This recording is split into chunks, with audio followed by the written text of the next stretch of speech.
Hello and welcome back to the Page Turners with Miss Beth here at Pueblo West Library. And if you remember, we're in the midst of reading James and the Giant Peach by Roald Dahl. And can you remember what happened so far? We made it about 6 chapters in. And our main character, let me find a picture of him, James Henry Trotter. He was sent to his Aunt Sponge and Aunt Spiker's house, and they weren't very nice to him. Remember, they were kind of mean. But James got into possession of some magical glowworms that he accidentally spilled under a peach tree at their house. And where we last left off, one of the peaches on the tree is growing and growing and growing, and it's just getting super huge right now. So we'll figure out and find out what happens coming up next, but it sounds like James might have an adventure in his future. So let's get started. Chapter 7. The 2 women and the small boy stood absolutely still on the grass underneath the tree, gazing up at this extraordinary fruit. James's little face was glowing with excitement, and his eyes were as big and bright as 2 stars. He could see the peach swelling larger and larger, as clearly as if it were a balloon being blown up. In half a minute, it was the size of a melon. In another half minute, it was twice as big again. "Just look at it growing," Aunt Spiker cried. "Will it ever stop?" Aunt Sponge shouted, waving her fat arms and starting to dance around in circles. And now it was so big, it looked like an enormous butter-colored pumpkin dangling from the top of the tree. "Get away from that tree, drunk, you stupid boy," Aunt Spiker yelled. "The slightest shake and I'm sure it'll fall right off. It must weigh 20 or 30 pounds at least." The branch that the peach was growing upon was beginning to bend over further and further because of the weight. "Stand back," Aunt Sponge shouted. "It's coming down. The branch is going to break." But the branch didn't break. It simply bent over more and more as the peach got heavier and heavier. And still it went on growing.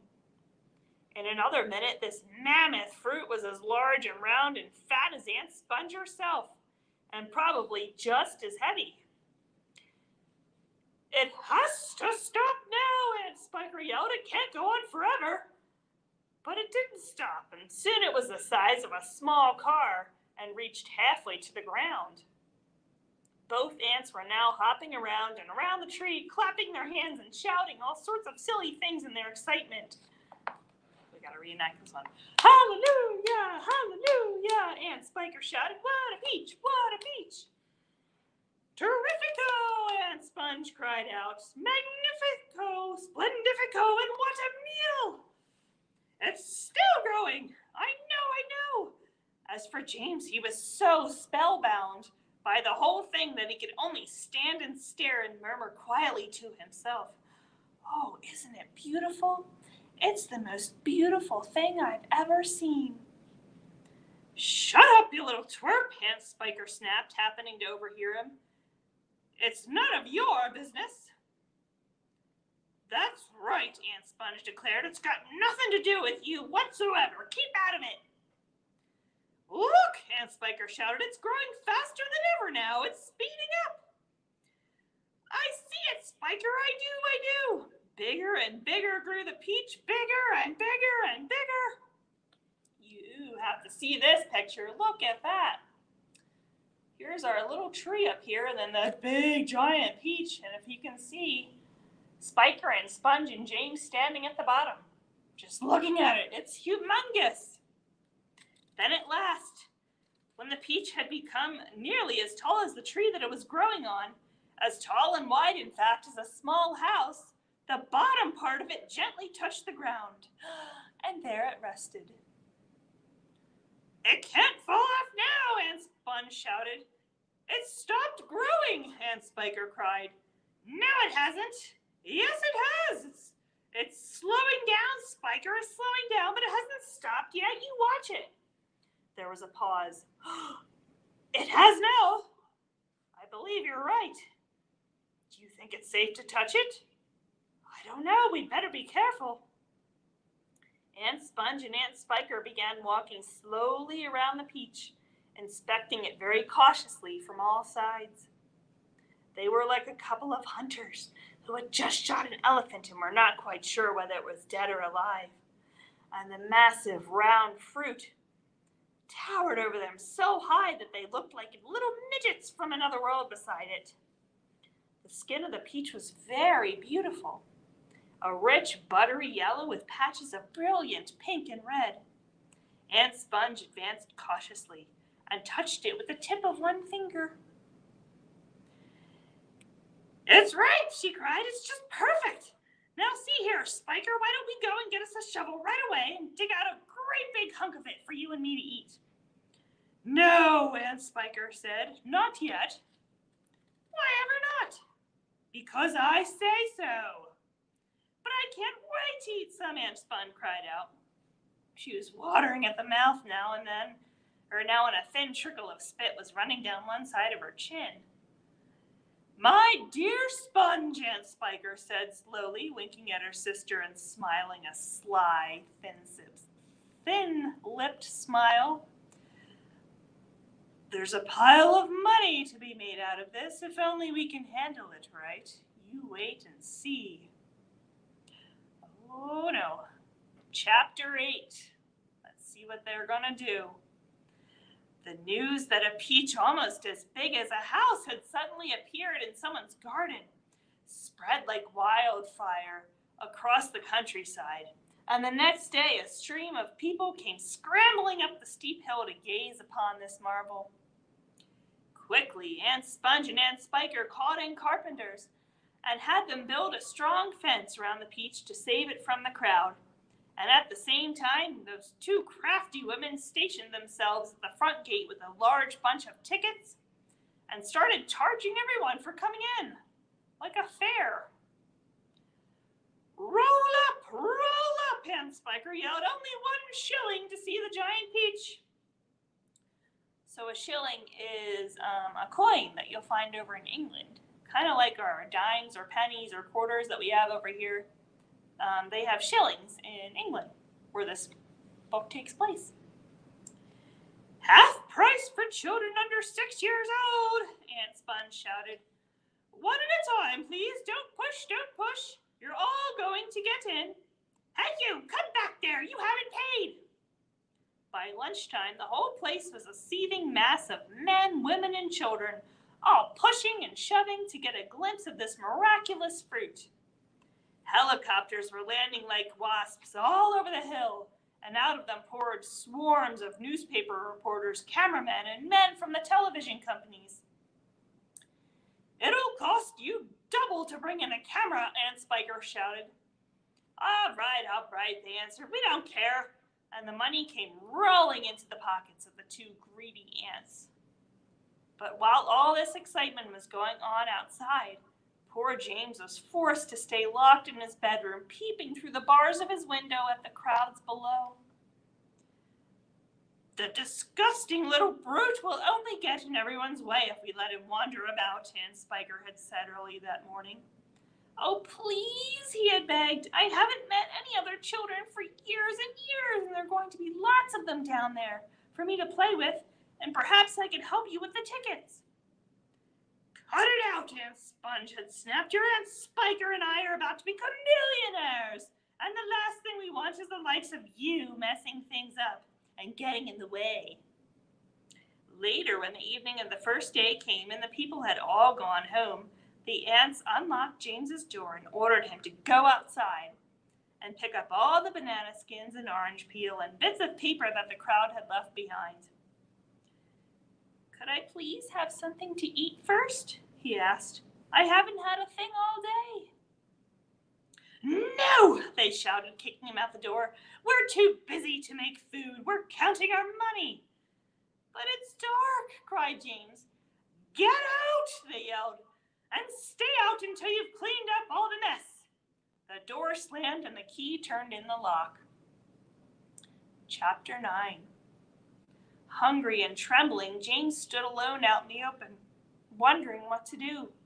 The night was all around him now, and high overhead a wild white moon was riding in the sky. There was not a sound, not a movement anywhere. Most people, and especially small children, are often quite scared of being out of doors alone in the moonlight. Everything is so deadly quiet, and the shadows are so long and black, and they keep turning into strange shapes that seem to move as you look at them, and the slightest little snap of a twig makes you jump.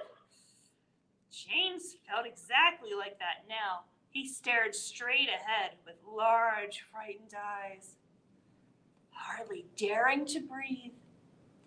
Not far away in the middle of the garden, he could see the giant peach towering over everything else. Surely it was even bigger tonight than ever before. And what a dazzling sight it was.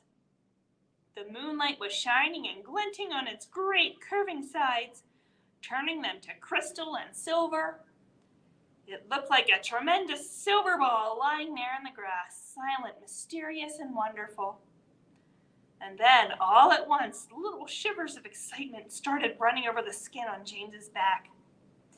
Something else, he told himself, something stranger than ever this time, is about to happen to me again soon. He was sure of it. He could feel it coming. He looked around him, wondering what on earth it was going to be. The garden lay soft and silver in the moonlight. The grass was wet with dew, and a million dewdrops were sparkling and twinkling like diamonds around his feet. And now suddenly the whole place, the whole garden seemed to be alive with magic. Almost without knowing what he was doing, as though drawn by some powerful magnet, James Henry Trotter started walking slowly toward the giant peach. He climbed over the fence that surrounded it and stood directly beneath it, staring up at its great bulging sides. He put out a hand and touched it gently with the tip of one finger. It felt soft and warm and slightly furry, like the skin of a baby mouse. He moved a step closer and rubbed his cheek lightly against the soft skin.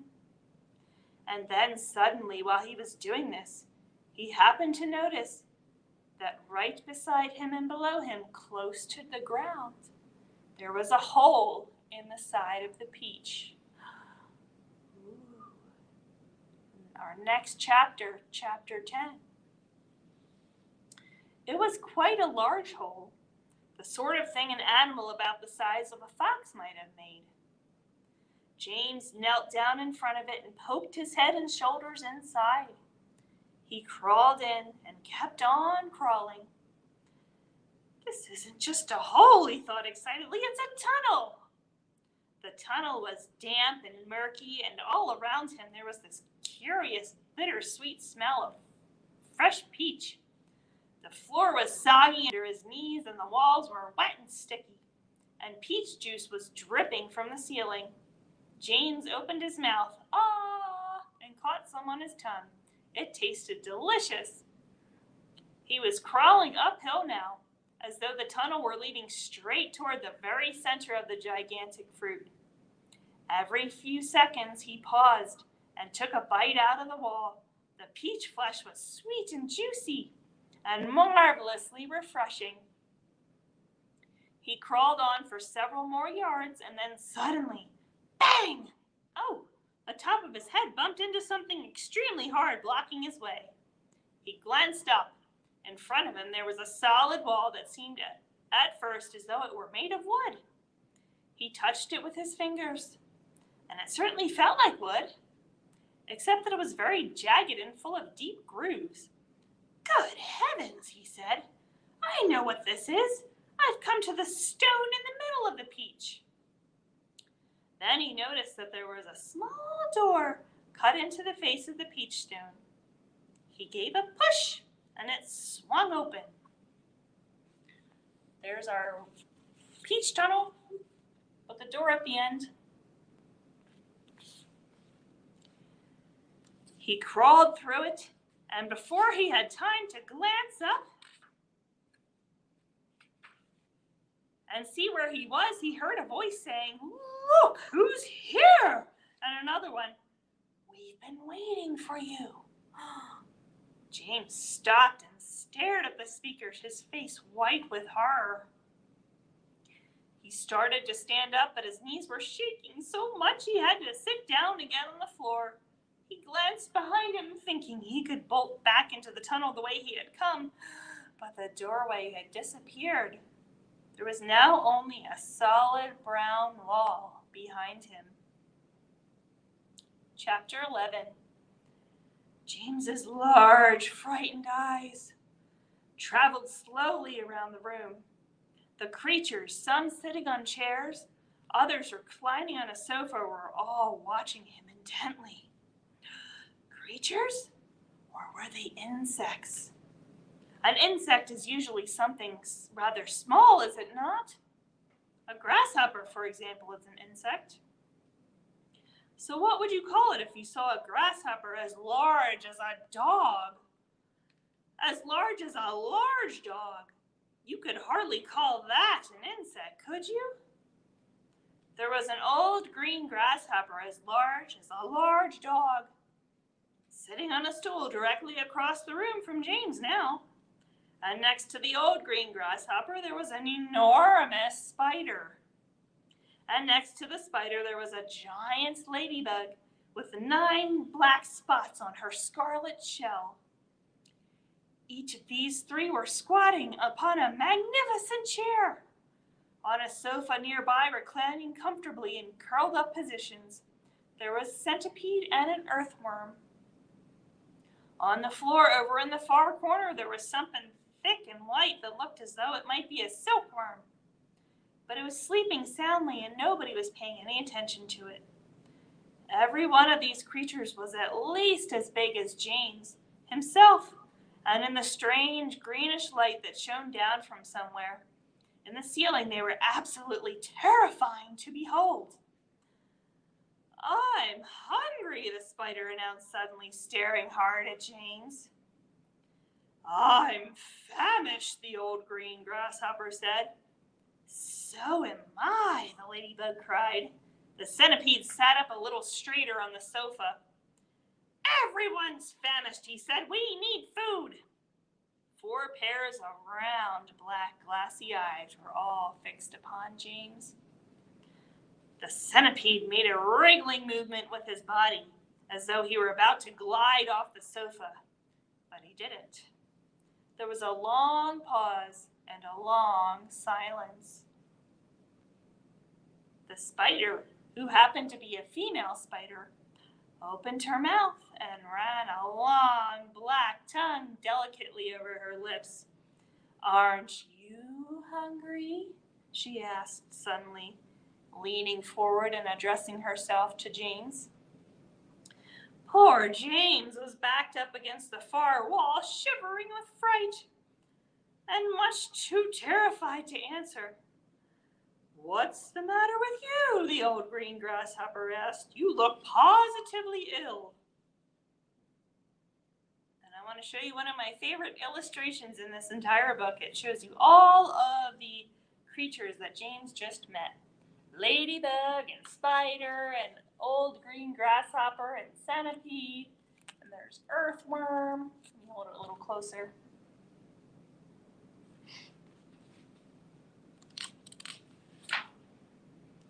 "He looks as though he's going to faint any second," the centipede said. "Oh my goodness," the ladybug cried. "I do believe he thinks it's him that we are wanting to eat." There was a roar of laughter from all sides. Oh dear, what an awful thought," they said. "You mustn't be frightened," the ladybug said kindly. "We wouldn't dream of hurting you. You're one of us now, didn't you know that? You're one of the crew. We're all in the same boat." "We've been waiting for you all day long," the old green grasshopper said. "We thought you were never going to turn up. I'm glad you made it." "So cheer up, my boy, cheer up," the centipede said. "And meanwhile, I wish you'd come over here and give me a hand with these boots. It takes me hours to get them all off by myself." Because if you know, Centipedes have tons of legs. Look at all those. And he has to put boots on each one of those. Chapter 12. James decided that this was most certainly not a time to be disagreeable. So he crossed the room to where the centipede was sitting and knelt down beside him. "Thank you so much," the centipede said. "You are very kind." "You have a lot of boats," James murmured. "I have a lot of legs," the centipede answered proudly, "and a lot of feet. 100 to be exact." "There he goes again," the earthworm cried, speaking for the first time. "He simply cannot stop telling lies about his legs. He doesn't have anything like 100 of them. He's only got 42. The trouble is that most people don't bother to count them. They just take his word. And anyway, there is nothing marvelous, centipede, about having a lot of legs." "Poor fellow," the centipede said, whispering in James's ear. "He's blind. He can't see how splendid I look." "In my opinion," the earthworm said, "the really marvelous thing is to have no legs at all and be able to walk just the same." "You call that walking?" cried the centipede. "You're a slitherer, that's all you are. You just slither along." "I glide," said the earthworm primly. "You're a slimy beast," answered the centipede. "I am not a slimy beast," the earthworm said. "I am a useful and much-loved creature. Ask any gardener that you like. And as for you, I am a pest," the centipede announced, grinning broadly and looking around the room for approval. "He is so proud of that," the ladybug said, smiling at James. "Though for the life of me, I cannot understand why." "I am the only pest in this room," cried the centipede, still grinning away. "Unless you count old green grasshopper over there. But he is long past it now. He's too old to be a pest anymore." The old green grasshopper turned his huge black eyes upon the centipede and gave him a withering look. "Young fellow," he said, speaking in a deep, slow, scornful voice, "I have never been a pest in my life. I am a musician." "Hear, hear," said the ladybug. "James," the centipede said, "your name is James, isn't it?" "Yes." "Well, James, have you ever in your life seen such a marvelous, colossal centipede as me?" "I certainly haven't," James answered. "How on earth did you get to be like that?" "Very peculiar," Centipede said. "Very, very peculiar. Indeed, let me tell you what happened. I was messing about in the garden under the old peach tree, and suddenly a funny little green thing came wriggling past my nose. Bright green it was, and extraordinarily beautiful. And it looked like some kind of a tiny stone or crystal." "Oh, but I know what that was," cried James. "It happened to me too," said the ladybug. "And me," Miss Spider said. "Suddenly there were little green things everywhere. The soil was full of them." "I actually swallowed one," the earthworm declared proudly. "So did I," the ladybug said. "I swallowed 3, the centipede cried. "But who's telling this story anyway? Don't interrupt." "It's too late to tell stories now," the old green grasshopper announced. "It's time to go to sleep." "I refuse to sleep in my boots," the centipede cried. "How many more are there to come off, James?" "I think I've done about 20 so far," James told him. "Then that leaves 80 to go," the centipede said. 22, not 80, shrieked the earthworm. "He's lying again." The centipede roared with laughter. "Stop pulling the earthworm's leg," the ladybug said. This sent the centipede into hysterics. "Pulling his leg," he cried, wriggling with glee and pointing at the earthworm. "Which leg am I pulling? You tell me that." James decided that he rather liked the centipede. He was obviously a rascal, but what a change it was to hear somebody laughing once in a while. He had never heard Aunt Sponge or Aunt Spiker laughing loud in all the time that he had been with them. "We really must get some sleep," the old green grasshopper said. "We've got a tough day ahead of us tomorrow. So would you be kind enough, Miss Spider, to make the beds?" And there's Miss Spider right there. She looks friendly enough. And I think we're going to stop there for tonight. Chapter 12. James has met his new friends, the magical creatures, the insects that he found inside of the giant peach. And it looks like they might help him out after all, and they might go on a big adventure. But as we just read, they're going to go to bed now, and I think it might be time for all of us to go to bed. It's getting late, so I hope you join me next time for the page turners at 6:30 on Monday nights. It's been so fun. I love reading with you guys. Have a good night. Bye.